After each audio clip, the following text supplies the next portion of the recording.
ലക്ഷം രൂപ ഉണ്ടെങ്കിൽ ഇതിൻ്റെ എന്തെങ്കിലും പണി പറ്റില്ലേ? 2 രൂപ ആ കുട്ടികൾക്കൊക്കെ പഠിക്കുന്ന ആ പെൺകുട്ടികൾക്ക് പഠിക്കുന്നതിനകത്ത് എന്തെങ്കിലും ചെയ്യാൻ കഴിയില്ല? ആ പെൺകുട്ടികൾ പഠിക്കുന്ന കാര്യത്തിന് 20 ലക്ഷം രൂപ ഉണ്ടെങ്കിൽ ഒരു ഫ്ലോറിൻ്റെ എന്തെങ്കിലും ചെയ്യാൻ കഴിയില്ലേ? ചെയ്യാൻ കഴിയോ? നിങ്ങൾ പറ മനുഷ്യ, ചെയ്യാൻ കഴിയോ? അൽഹംദുലില്ലാ. ബഷീറക്ക, ഞാനിത് 20,313,000 രൂപ എന്റെ വില, ഞാൻ അതിന്റെ വില പറയുന്ന ഇതാ. എന്താ പറയുന്നത് ബഷീറക്ക? 20,313,000 രൂപ. ഉറപ്പിച്ചേക്കട്ടെ. ബഷീറക്ക ഉണ്ട്, സിദ്ദീഖ് ഉണ്ട്, സിറാജ് ഉണ്ട്. 3 പേർക്കും തീരുമാനിക്കാം. അവരുടെ ബഷീറക്ക എന്താ പറയുന്നത്? അൽഹംദുലില്ലാ.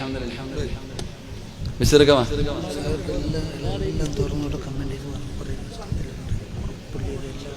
ഡ്രൈവർ വന്നില്ല.